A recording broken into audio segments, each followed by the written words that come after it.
Million American workers voluntarily left their jobs in November. That's the highest number on record. Now, it may seem contradictory in an economy whipsawed by 2 years of the pandemic, but that movement presents an opportunity for employees looking for a better overall compensation package and employers trying to keep the people they have.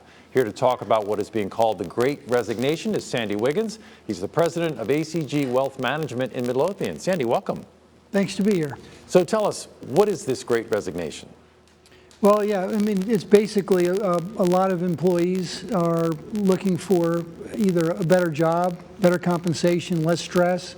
There's a lot of motivations that are at play here. Many of them have to do with the pandemic and the aftermath of all that. Well, so ADP came out with the fact that we added 807,000 jobs to the economy last month. But this 4.5 million number, that's not like you take that away and therefore we had to add 5 million to get that 800 number. That 4.5 million is coming and going, and what are they exactly doing? Well, yeah, the Great Resignation is a bit of a misleading label because not everybody's just quitting and going home and sitting on the sofa. There's people that are leaving their jobs and going to new companies. They're setting up their own companies. The gig economy is a big part of it. So there's a lot of coming and going. Turnover is at all-time highs. That's really the bottom line. So if you're looking for work, or you're one of these people that left one job and you're taking another one, what are you looking for? What's the upside for somebody that is involved in that? If you're a young person trying to get started somewhere or looking for a better gig? Yeah, a lot of it is that work-life balance. Those are things that go with the culture of a particular company and the job and the position.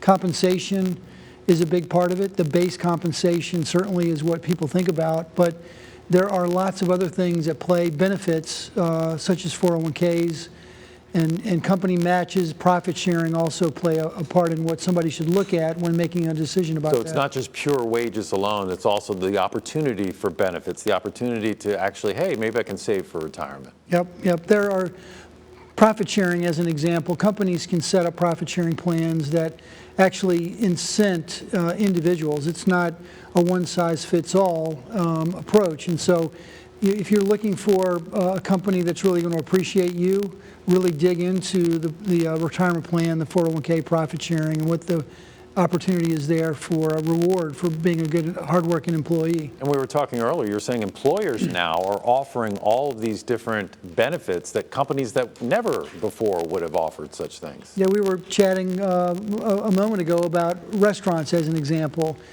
Food service industry typically has not been a provider or hasn't embraced 401k plans, but we're seeing more and more restaurants. We're seeing construction companies, manufacturing.